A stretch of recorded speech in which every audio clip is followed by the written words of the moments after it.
Siempre recuerdo una clase de filosofía donde el profesor nos relató esta historia. En una caverna se encontraban un grupo de hombres, prisioneros de nacimiento, encadenados de forma tal que solo podían mirar hacia el fondo de la cueva. Una hoguera y figuras manipuladas por otros hombres proyectaban en esa pared todo tipo de sombras. Para los prisioneros, las sombras eran la única referencia del mundo exterior. Esas sombras eran su mundo, su realidad. Uno de los prisioneros era liberado y se le permitía ver la realidad entera fuera de la caverna. ¿Qué tanto tiempo le tomaría acostumbrarse al exterior después de toda una vida de encierro? Posiblemente su reacción sería un profundo temor a la realidad. Podría entender lo que era un árbol, el mar, el sol. Asumamos que este hombre puede ver la realidad tal cual es y entender el gran engaño que era la caverna. El profesor nos explicó brevemente las interpretaciones del mito en relación al conocimiento, la ilusión, la realidad, y cómo posiblemente estemos dentro de una gran caverna que a su vez está dentro de otra. Pero no cabe duda de la necesidad de ese hombre libre de regresar y compartirle al mundo lo que había visto.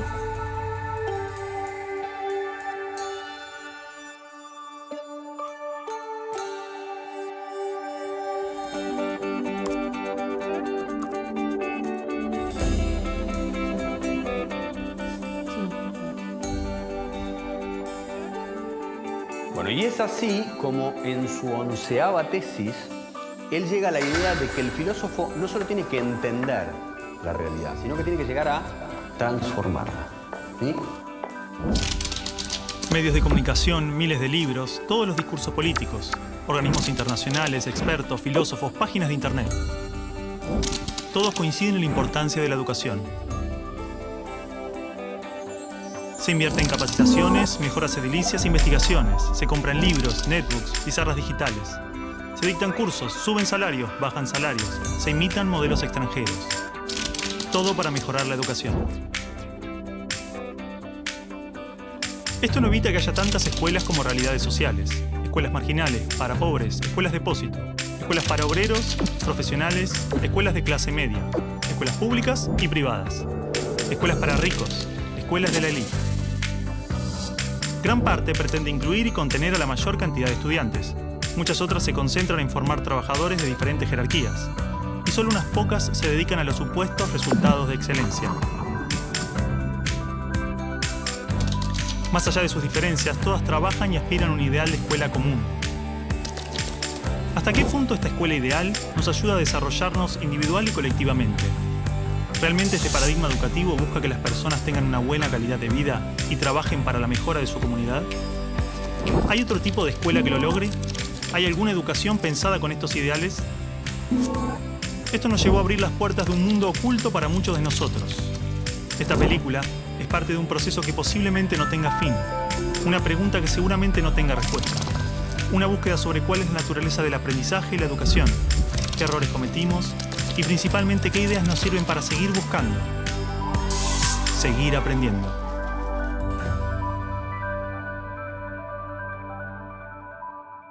Bueno, supongo que lo que Alicia quiere, la directora quiere, es simplemente estar de acuerdo, consensuar, a ver qué es lo que se va a decir. Es un acto del colegio, el colegio tiene que saber qué es lo que se va a decir. Claro, bueno, yo media igual. Javier, ¿en qué quedaron? Bueno, yo les propongo a los chicos como ejercicio que escribieran un texto, ¿no?, contándonos cuál era el balance de estos años en la escuela. Y eso es. Muy poco de lo que pasa en nuestra escuela es verdaderamente importante. Nos enseñan a estar lejos unos de otros y a competir. Padres y maestros no nos escuchan. Por todo eso decimos basta. La educación está prohibida.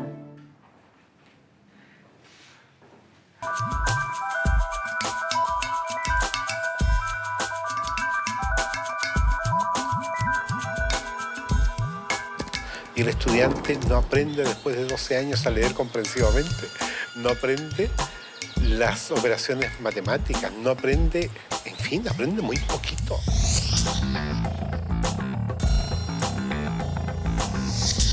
¿qué es lo que hace que el estudiante fracase en la escuela? Y el convencimiento va por la comprobación de que no es el estudiante el que fracasa, es el sistema el que está más planteado. Es que las reformas educacionales actuales en boga en muchas partes están mal enfocadas. Son un arreglo cosmético de lo que nosotros pensamos que debemos mejorar en la escuela. El problema está en el modo como concebimos paradigmáticamente a la escuela. Es un problema de concepción básica.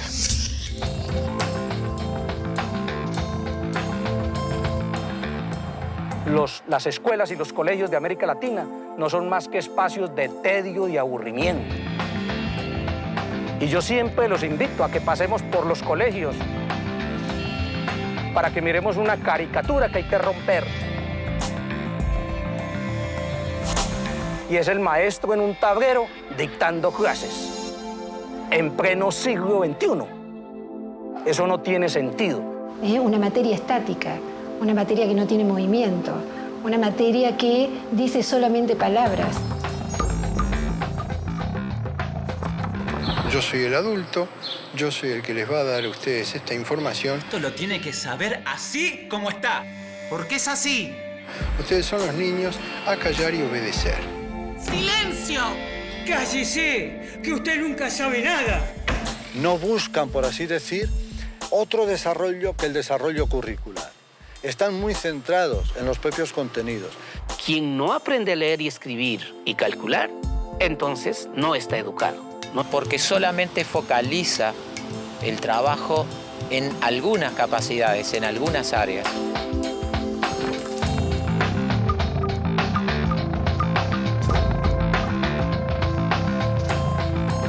El conocimiento actual está parcializado, porque la mirada es parcial. Nosotros decimos que en las escuelas convencionales el aprendizaje es preventivo. Señor, ¿para qué sirve esto?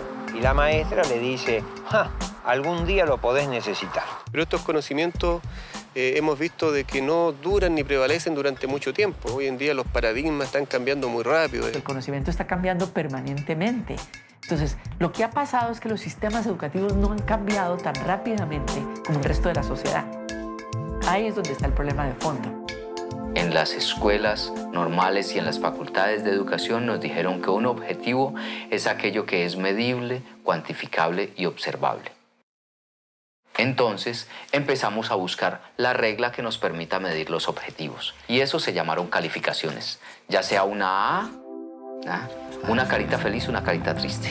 Pero la lógica siempre va a ser la misma. ¿Comparar qué? Comparar el sujeto, sus aprendizajes, frente a una escala estandarizada que mide qué, si cada sujeto es único, singular e irrepetible.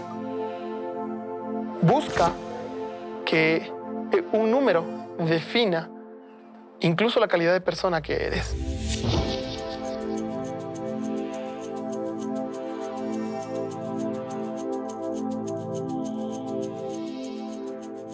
Entonces, por ejemplo, creo conflictos a nivel cognitivo. A ver quién es el primero que realiza, con lo cual unos son ganadores, los otros son perdedores. Cada vez que hay perdedores hay alguien que se siente feo. Era obvio. Se estimula mucho a los chicos a competir entre ellos. Los mejores alumnos tienen reconocimientos, tienen premios. Aquellos niños que no les van bien en los exámenes, se les llama la atención. 4. En muchos casos ni siquiera son tenidos en cuenta. Todo el mundo habla de paz, pero nadie educa para la paz. La gente educa para la competencia y la competencia es el principio de cualquier guerra. En teoría, todas las leyes de educación nos hablan de objetivos de desarrollo humano profundos, valores humanos, cooperación, comunidad, solidaridad, igualdad, libertad, paz, felicidad, y se llenan de palabras hermosas. La realidad es que la estructura básica del sistema promueve justamente los valores opuestos. La competencia, el individualismo, la discriminación, el condicionamiento, la violencia emocional, el materialismo. Cualquier idea que se promueve desde el discurso es incoherente con lo que la estructura sostiene.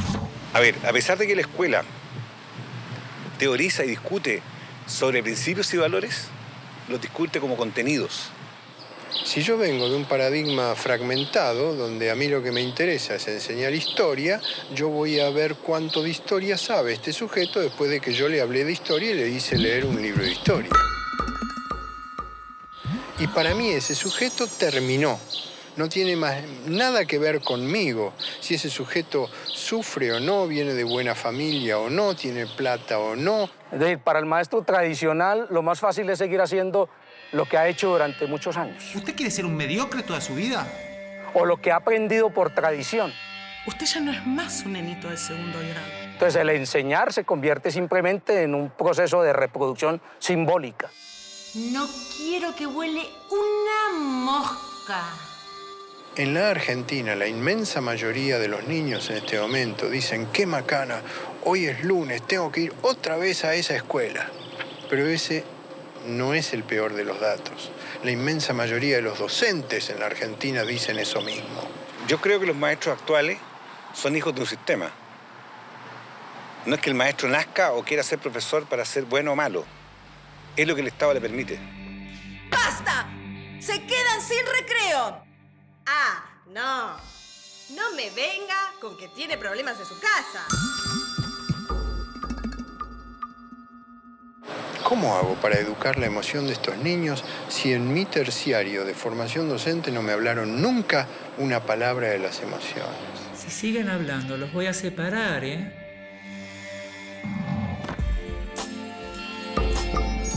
No quiero que vaya a la escuela a perder el tiempo. No quiero que vaya a pasar un mal momento. Es decir, en estos momentos un niño de 8 años pasa en la escuela más horas que un universitario en la universidad. No tiene sentido ninguno, no hay tantos conocimientos que aprender en la escuela. La escuela, entonces, no es ni siquiera el lugar de formación. Es la gran guardería, o como lo llamo yo, un gran parqueadero de niños. Pienso que son cárceles, ¿no? O sea, pienso que es horror pensar que hay que encerrar a los niños, que hay que tener guardias ahí custodiándolos para que no se escapen. Y entonces cada vez se encierra más. Cada vez le hacemos muros más altos. Los muros pueden ser de ladrillo o de árboles, pero igual son muros que aíslan, que separan. Quiero que la escuela sea para él un espacio de crecimiento personal y no un lugar en donde se lo adiestre para una futura escuela secundaria y luego para una universidad y luego para el trabajo.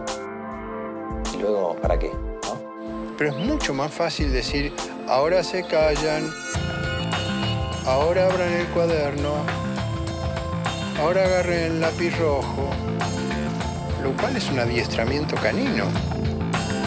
Eso no es educación.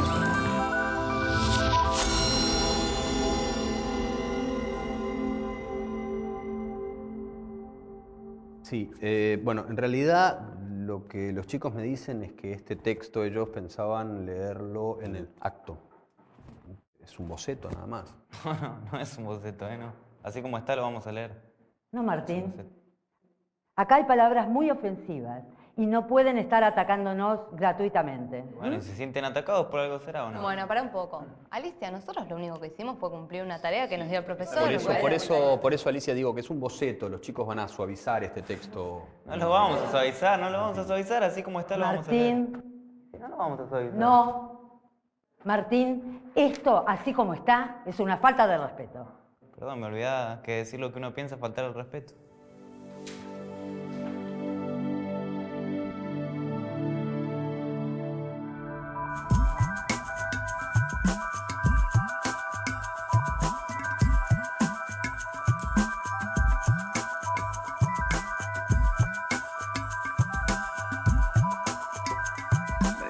Esto casi no se sabe, pero la educación pública, gratuita y obligatoria fue inventada en algún momento de la historia.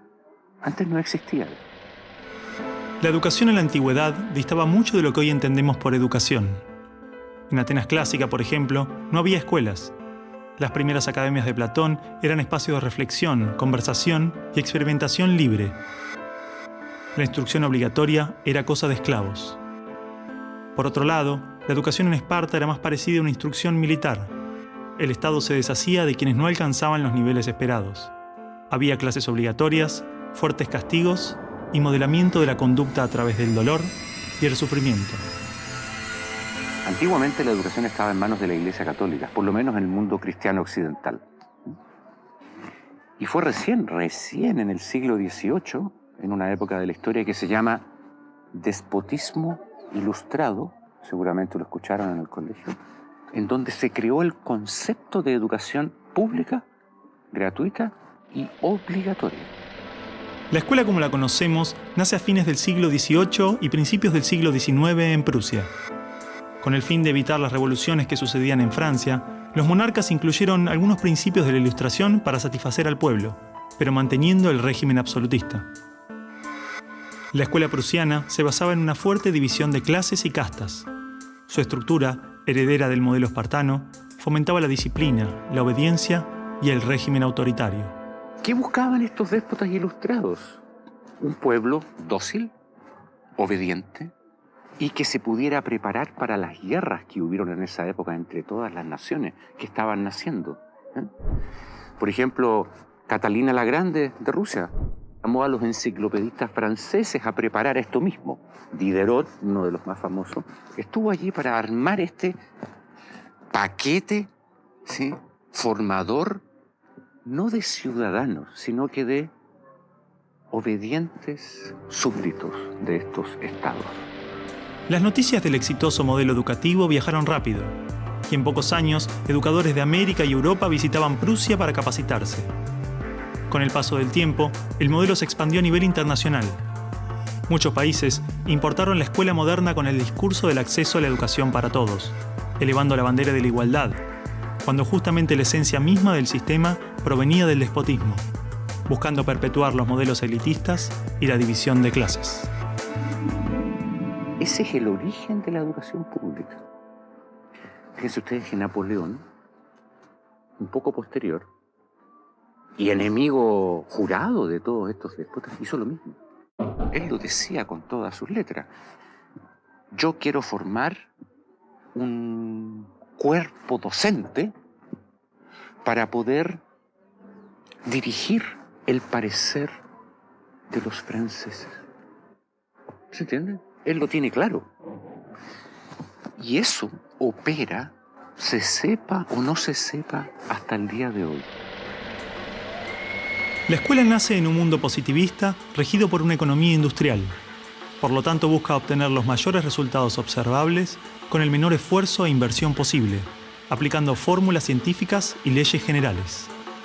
La escuela era la respuesta ideal a la necesidad de trabajadores, y los mismos empresarios industriales del siglo XIX fueron quienes financiaron la escolarización obligatoria a través de sus fundaciones. ¿Dónde coloco los hijos de estas personas para que puedan trabajar? ¿Cómo educamos en que aprendan a leer? ¿Cómo creamos obreros inteligentes?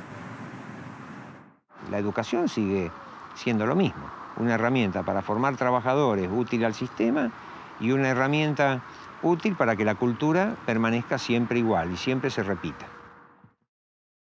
Lo cual es conservar la estructura actual de la sociedad. La escuela se complementó con investigaciones sobre el control de la conducta, propuestas de utopías sociales y hasta teorías de superioridad racial. No es de extrañar que los primeros estados con el sistema prusiano o similar fueran con el paso de las generaciones focos de xenofobia y nacionalismo extremo. El modelo de producción industrial en cadena de montaje era perfecto para la escuela. La educación de un niño era comparable a la manufactura de un producto. Por lo tanto, requería una serie de pasos determinados en un orden específico, separando a los niños por generaciones en grados escolares.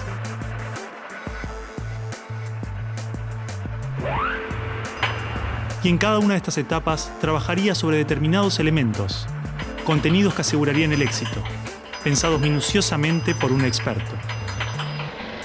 Digamos que el maestro es la figura que es la encargada de enseñar una serie de contenidos que tocan, porque alguien ha determinado así, en una edad determinada.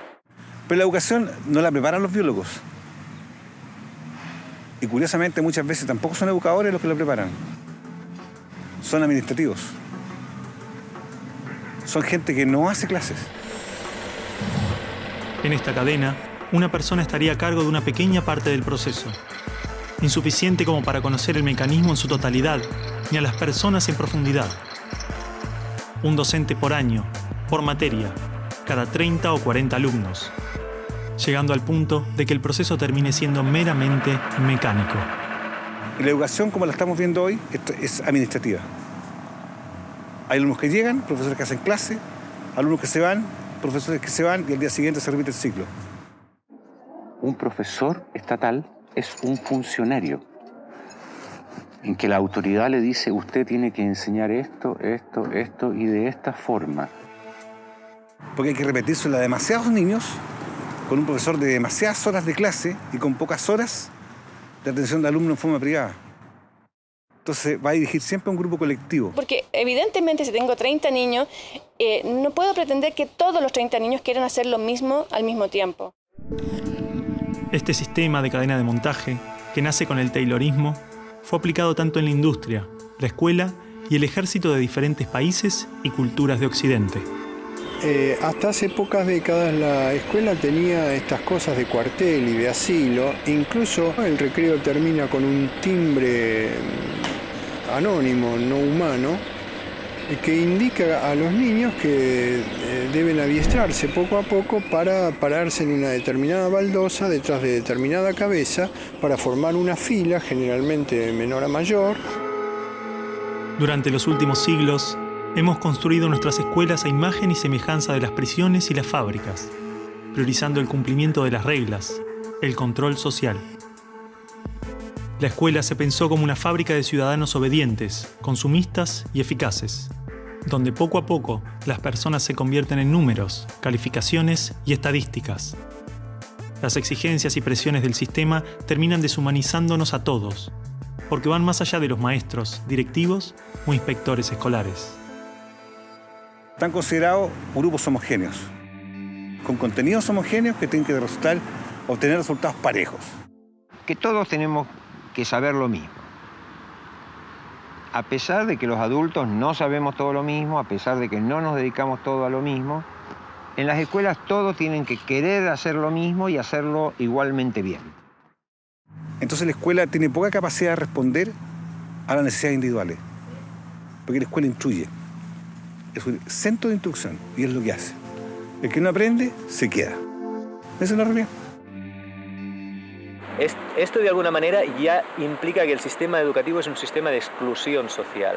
Selecciona el tipo de personas que estarán llegando a la universidad para llegar a formar parte de una serie de élite que domina pues, las empresas que dominan los sistemas de producción, económico, de comunicación, etc. Y otro tipo de personas para las cuales la escuela no es suficientemente adecuada, que están destinadas a otro tipo de trabajo más precario, porque no dispondrán de los títulos para hacer esto. El sistema y los estados no les preocupa eso. No, honestamente, no les preocupa el ser humano como persona, como individuo. Y en esos términos, toda educación que busque otra cosa tiene que ser prohibida. La realidad es que la esencia de la escuela prusiana está inmersa en la estructura misma de nuestra escuela. Los test estandarizados, la división de edades, las clases obligatorias, las currículas desvinculadas de la realidad, el sistema de calificaciones, las presiones sobre los maestros y niños, el sistema de premios y castigos, los horarios estrictos, el encierro y la separación de la comunidad, la estructura verticalista. Todo esto sigue siendo parte de las escuelas del siglo XXI. La escuela está cerrada al mundo exterior. Te explicaba el título de mi libro, del mapa escolar al territorio educativo, para indicar esa fábula del cartógrafo que cuenta Borges, que empieza a ser un mapa de un territorio determinado y se entusiasma de hacerlo lo más perfecto posible.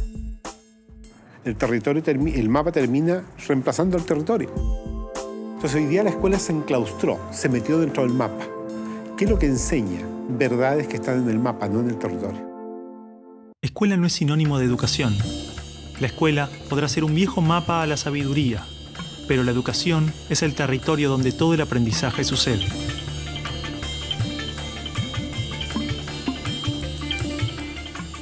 ¿Qué es una buena educación? ¿Lograr que la mayor cantidad de niños atraviesen los estándares de calidad? ¿Que obtengan herramientas y conocimientos que no les interesan para superar barreras que otros les imponen? ¿No era el objetivo de la educación lograr una buena calidad de vida? Olvidemos por un momento todo lo que sabemos sobre educación, toda nuestra forma de entender la escuela, todo lo que nos han dicho que debemos aprender en la vida y lo que debemos enseñarle a nuestros hijos. Empezar a ver cada cosa, a revisarla como si nunca la hubiéramos visto. O sea, cada acción, cada actitud, cada costumbre. Si no estuviéramos haciendo las cosas como las estamos haciendo porque siempre las hicimos así, ¿cómo las haríamos hoy? ¿No? Es como sacudirse la cabeza y decir, bueno, empezamos de nuevo.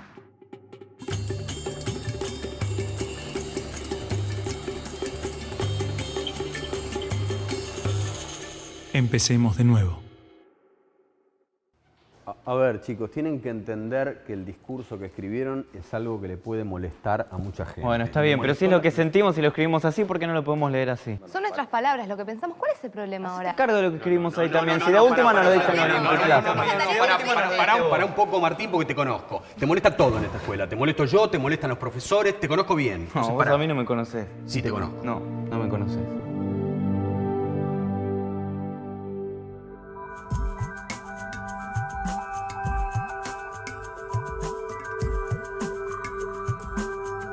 Nosotros no queremos enseñadores, queremos educadores. Eso es fácil. Lo que es difícil es ayudar a producir el normal desarrollo de una persona.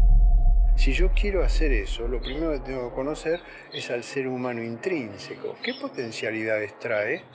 ¿A qué edades trae qué potencialidades? Pero no sigue al niño, no está observando al niño. No conoce realmente al niño, a cada uno particularmente, sino que conoce mucho la teoría. Entonces es como que un adulto que sabe lo que debe hacer el niño, pero está ciego un poquito hacia la realidad. O sea, el centro de esta educación es el niño. Entonces, sí está pensada desde cuáles son sus necesidades, no desde cuáles son las necesidades nuestras como adultos.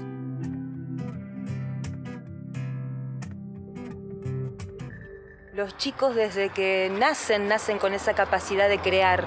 Son creativos y observadores y curiosos. Y en la escuela pueden pasar dos cosas: que se acompañe ese proceso y se propicien actividades para desarrollar esa capacidad, o se la frustre. De hecho, podríamos caracterizar que el ser humano propende a aprender. Incluso podemos decir más todavía, no es ningún mérito del ser humano aprender. Más todavía, es que no pueden aprender. Tú lo ves, él todo el tiempo te está preguntando, ¿y esto por qué? ¿Y esto por qué? ¿Y esto por qué? No es que uno tenga que inculcarle a él las ganas de preguntar, él lo tiene en su esencia. ¿Ya? Basta que tenga órganos sensoriales y percibe, ¿no es verdad? Basta que tenga su cerebro y piensa y razona, e imagina, crea, fantasea. Pero en la escuela se consigue justamente acallarlo.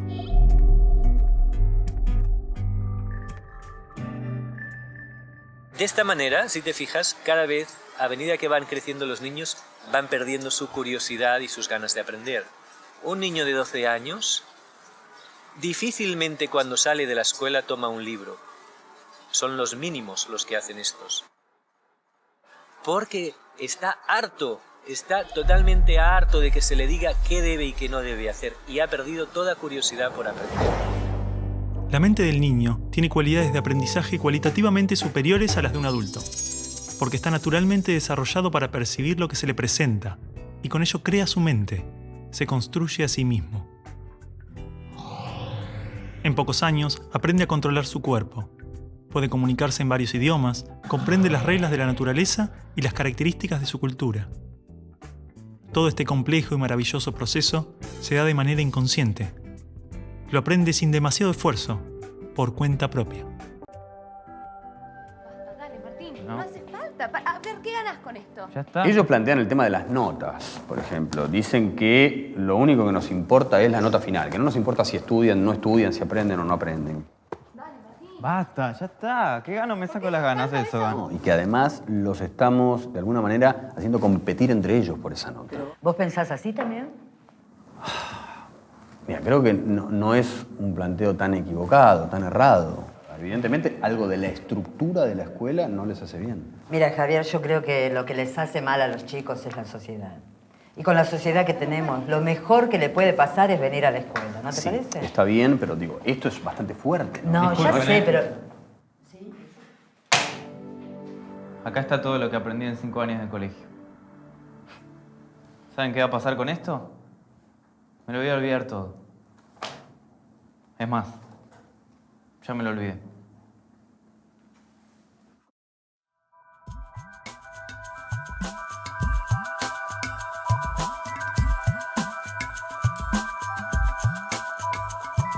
Porque es que hay un principio también que maneja la neurociencia. Lo que más le gusta al cerebro humano es conocer, pero cuando conoce con dicha, goza y placer, que es el aspecto de la lúdica. Hemos partido del cerebro emocional para ir al cerebro lógico. Y esa lógica es válida, es buena, es más compleja. Hay algo maravilloso en ver el momento del descubrimiento, que es el momento del aprendizaje. Ese chico no se olvida nunca más de cuando llegó a entender el porqué. Antiguamente el conocimiento solo podía encontrarse en bibliotecas o universidades. Tener acceso era vital para el aprendizaje. Hoy, el libre acceso a la información, las bibliotecas virtuales, la construcción colectiva del conocimiento, logran que no solo el conocimiento esté al alcance de todos, de forma abierta y plural, sino que se actualiza constantemente. Lo que nosotros podamos aprender en la escuela hoy, dentro de 4 años, a lo mejor cuando el chico salga de la escuela, ya va a estar completamente desactualizado. La educación, al escolarizarse, se metió dentro de la escuela y perdimos los criterios exteriores de la naturaleza. Hoy día leemos los criterios que salen en los libros. Y el problema es que como son muchos de ellos verdaderos, ¿para qué me voy a poner a discutirlo? Pero con eso desvirtuamos lo que es el proceso educativo, que es de descubrimiento, no de aprendizaje de las verdades. Ya no va a bajar las cosas como verdades. Las va a presentar y al mismo tiempo va a estar dispuesto a dudar de ellas y a revisarlas juntos, ¿no?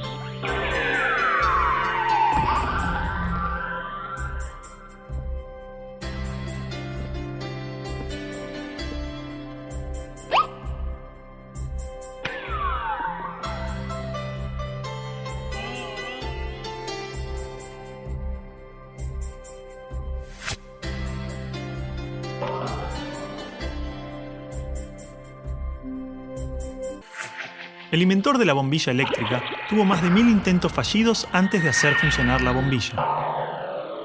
Cuando un periodista le preguntó qué se sentía fracasar 1000 veces, él respondió: "No fracasé 1000 veces. La lámpara eléctrica es un invento de 1000 pasos". Al igual que un descubrimiento científico, la educación informal es el resultado de un proceso profundamente caótico, donde el hombre busca un orden causal, lógico, pasando del caos al orden alternadamente. Pero este aprendizaje nace de la pregunta en el caos, no de una respuesta en un orden.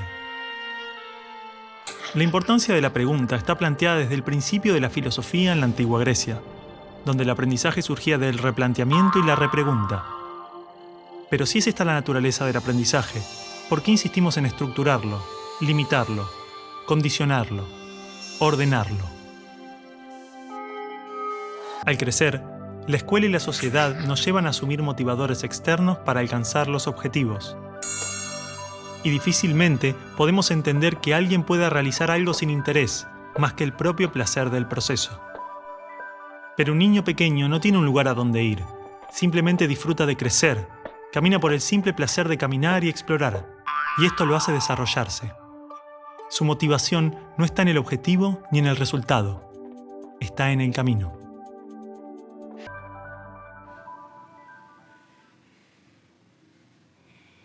A ver, Micaela, ¿por qué insistís con el discurso ese? Porque quise expresarme, poner lo que pienso, lo que siento. Mi amor, todos queremos hacer lo que sentimos. Y muchas veces nos toca hacer cosas que no nos gustan. No, disculpame, pero yo no opino igual que vos. Bueno, yo te entiendo. Pero Escúchame, Micaela, ¿no querés recibirte, tener un título, una profesión, ser alguien en la vida? Pero yo ya soy alguien en la vida.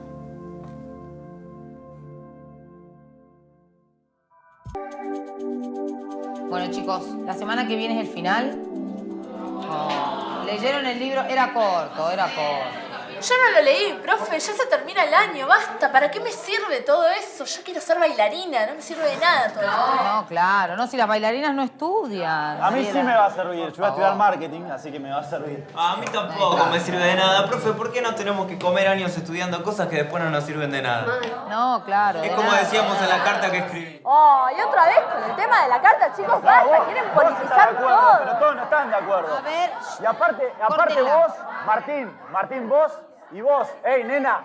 ¡Ey, a vos A ver, te ¿qué hablo! dice? Sí, ustedes dos, unos desagradecidos. Porque los profesores se esfuerzan para que les quede algo y a ustedes les da igual. Córtenla. Mariela, basta. Escuchame una cosa. A ver, cállense. A ver, Martín, explícame lo de la carta. Vos, Micaela, también. Hablaban en nombre de todos sus compañeros. Lo terrible que era.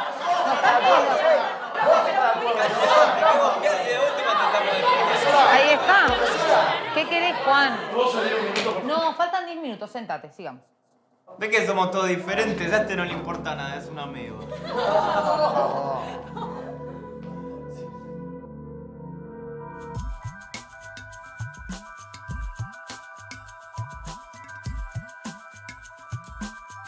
¿Por qué es necesario que los niños estén agrupados por edades?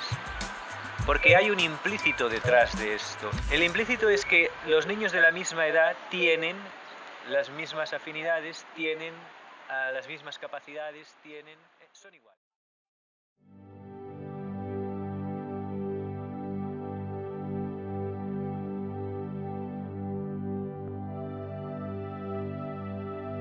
No queremos que te vayas en estos términos de la escuela. Yo tampoco me quiero en estos términos de la escuela, pero el discurso lo vamos a leer igual. Querido, dentro de poco vas a estar afuera, vas a tener que elegir una profesión, tomar decisiones, ser responsable. No puedes seguir jugando como un nene. Está bien. Perfecto. ¿Y cuándo ustedes me enseñaron a elegir?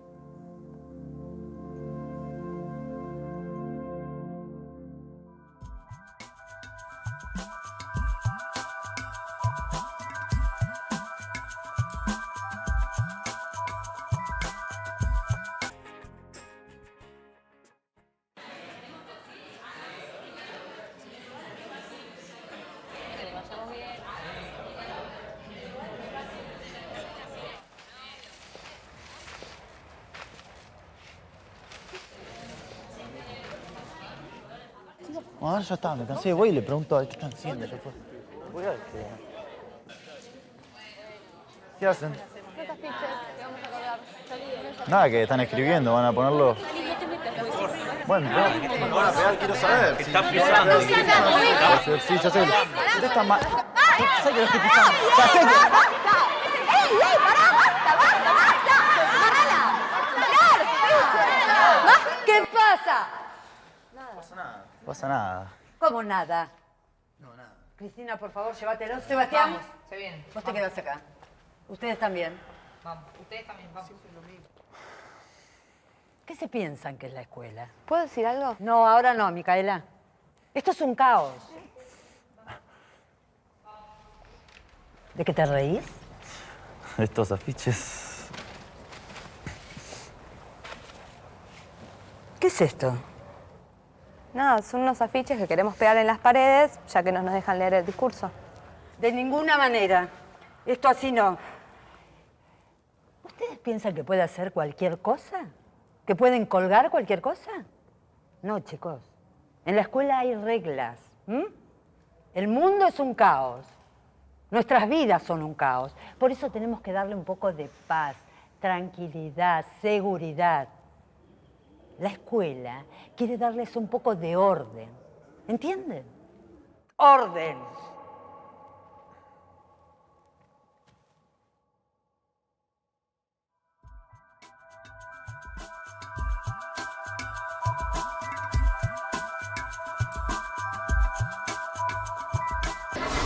Podemos distinguir tres tipos de disciplina. Una disciplina autoritaria, normalmente con reglas establecidas por una autoridad que controla. Una disciplina funcional, donde las reglas derivan de experiencias reales, son modificadas y establecidas en grupo. Este tipo de disciplina es naturalmente establecida por la comunidad, ya que responde a la elección de todos. Y finalmente, una autodisciplina, donde cada persona es consciente de que construye su propia conducta. Hace pocas décadas surgió una corriente crítica hacia la escolarización. Educadores, pedagogos, sociólogos reivindicaban la educación fuera de las instituciones, en el ámbito familiar y social. De estas críticas surgen las prácticas de la educación en casa, educación sin escuela, y con el paso del tiempo comenzaron a pensarse formas de autoeducación, redes de formación autodidacta y educación entre pares. Tratamos que aprendan en la vida cotidiana.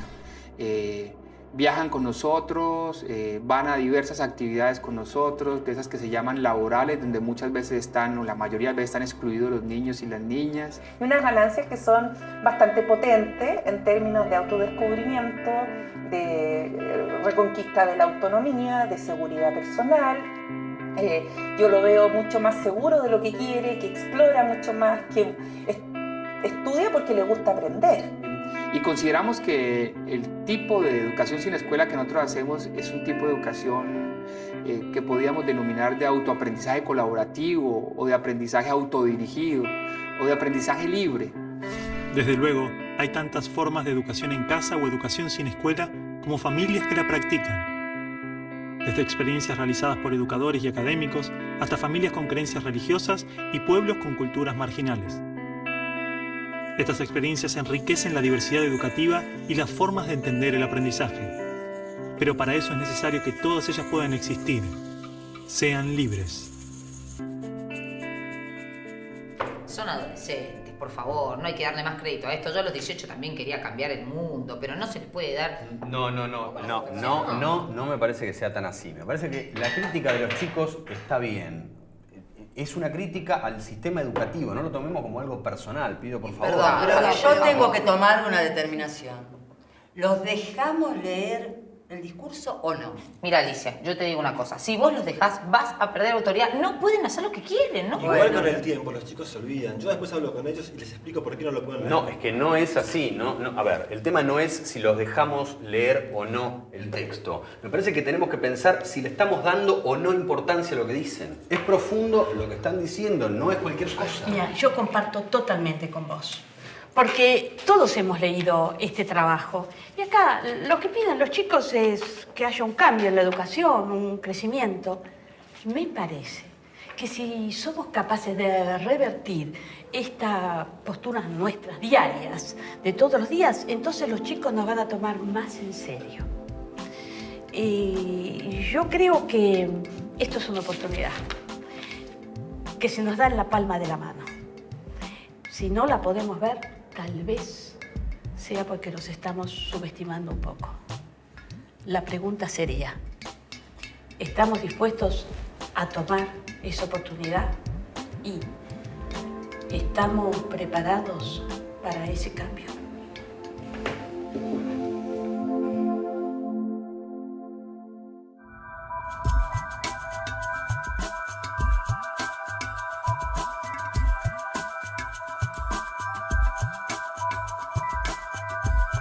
La clave no está en los materiales, los recursos, las metodologías, los contenidos o los currículums y planificaciones, sino en la forma, en la relación, en las personas y su forma de ver la educación, su manera de entender la vida, la niñez y el aprendizaje. Podemos capacitar miles de docentes e invertir millones en materiales y nuevas metodologías, pero el secreto es la mirada de cada ser humano sobre los otros, lo que hace y lo que es. El aprendizaje es una continua transformación y difícilmente podremos acompañar y colaborar en el aprendizaje ajeno si no aprendemos por cuenta propia. si no nos enfrentamos al cambio interno, a nuestra historia personal, a lo que nos condiciona.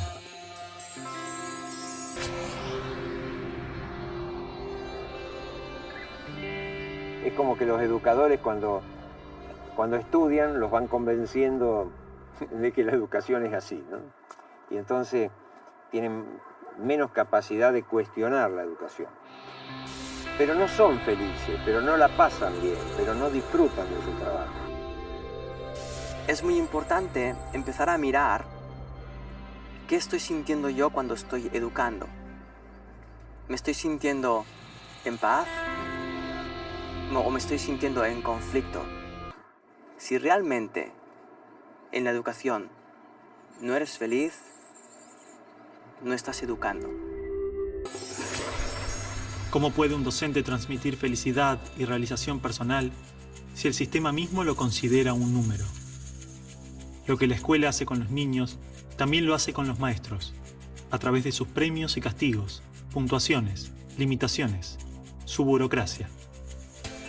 Una educación verdaderamente democrática confía en que los niños decidan sobre su aprendizaje, en que los padres sean libres de decidir y participar en la educación de sus hijos, y en que los maestros elijan qué camino desean tomar en cada aula, en cada escuela. Solo de esa manera nos aseguramos que la educación responda directamente a las necesidades de cada persona, familia y comunidad. De esta manera, no hay una receta perfecta, un método para todos, sino tantas propuestas como experiencias libres y autónomas existan. Lo importante no es inventar otras pedagogías y otra y otra y otra, sino adecuar la pedagogía al momento cultural, a ese grupo de niños, a ese grupo de docentes, y entonces vamos a gozar la pedagogía. Kaela, tuve que salir del trabajo para venir hasta acá por semejante estupidez. No es una estupidez para mí. ¿Entonces para qué me habrán llamado? No sé, mamá, unos chicos querían leer una cosa y al final no los dejaron. Usted está todo acabado, ¿verdad? Sí, mamá. Bien. Tenés que recibirte. ¿Cómo crees que vas a entrar a la facultad? ¿Y quién te dijo a vos que yo quiero ir a la facultad? Bueno, Juan, esto se terminó. Vos tenés tu futuro ya asegurado, así que ahora te vas de vacaciones, disfrutas de la playa y en abril cuando llegás, te vas a trabajar conmigo. Antiguamente, los niños aprendían en sus hogares, trabajando con sus padres, de sus quehaceres diarios, del día a día. Todo lo aprendían de compartir con sus padres y la comunidad. La escuela debía acompañar ese proceso. Pero muchas familias han perdido esta confianza en sí mismas. La confianza en que su propio instinto puede decirles cómo criar y educar a un niño. Como lo hemos hecho miles de años. Parece que los padres piensan que criar a un hijo es una actividad profesional. Es decir, que yo para criar a mi propio hijo debería estudiar, debería esforzarme y que como al fin y al cabo probablemente no lo acabaré de hacer bien por mucho que me esfuerce, pues lo mejor es que ya directamente le deje al niño a un profesional, a un pedagogo, a un pediatra, a un psicólogo, que ellos sí que saben de cuidar hijos, y no es así. Los únicos que pueden criar bien a los hijos son los padres. Esto es algo que escribieron unos compañeros para leer a fin de año, pero no los dejaron. Y a mí me parece que es importante, entonces me gustaría leerlo. Hoy en día la educación está prohibida. Muy poco de lo que pasa en nuestra escuela es verdaderamente importante. Y las cosas que importan no se anotan en ningún cuaderno ni en ninguna carpeta. ¿Cómo encontrarnos con la vida? ¿Cómo enfrentarnos a las dificultades? No lo sabemos. Hablan mucho de educación, progreso, democracia, libertad, un mundo mejor. Un mundo mejor. Pero nada de eso pasa en el aula. Nada de eso pasa en el aula. Nos enseñan a estar lejos unos de otros y a competir por cosas que no tienen valor. Padres y maestros no nos escuchan. No nos preguntan nunca qué opinamos. No tienen idea de qué sentimos, qué pensamos o qué queremos hacer. ¿No sería maravilloso que podamos elegir día a día ir a la escuela? Que sea elección nuestra, no de nuestros padres. Que la escuela sea un lugar hermoso, donde disfrutar, donde jugar, donde ser libres, donde elegir qué aprender y cómo aprenderlo. Pueden ser distintas. Ese es el ejemplo que nos tienen que dar. Sus expectativas son suyas, no son nuestras. Y mientras la sigan teniendo, vamos a seguir fallando. Esta película expone una parte de las ideas que encontramos. Hemos visitado algunas de todas las experiencias que existen y solo unas pocas las conocimos en profundidad. No existe una sola forma, no existe el mejor modelo. La verdadera diversidad existe cuando se respeta y experimenta la diversidad en todas sus dimensiones. Todas estas experiencias son valiosas porque son el fruto de personas que dedicaron su vida al aprendizaje. Existen desencuentros y coincidencias, pero no cabe duda de que todos aportan al mejoramiento de la educación. Necesitamos que sus ideas y prácticas salgan a la luz, poder conocer sus aportes, historias, riquezas y limitaciones, compartir recursos, intercambiar visiones y construir juntos un nuevo paradigma educativo. Por todo esto decimos basta. Basta de decidir por nosotros. Basta de calificarnos, basta de imponernos. Ni las ciencias, ni los exámenes, ni los títulos nos definen. Acá estamos para eso, para hablar, para compartir nuestras ideas. Aprender que las cosas se pueden cambiar. Nosotros vamos a decidir qué queremos ser, hacer, sentir o pensar. Hoy más que nunca, existen los recursos para que estas experiencias se multipliquen y diversifiquen.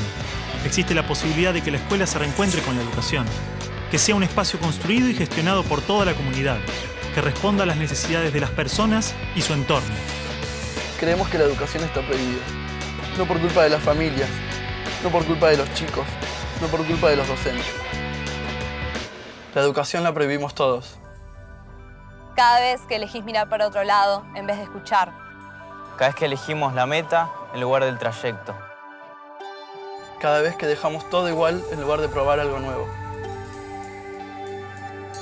Esta película es una invitación a encontrarnos con la educación más allá de los muros de la escuela que todos conocemos.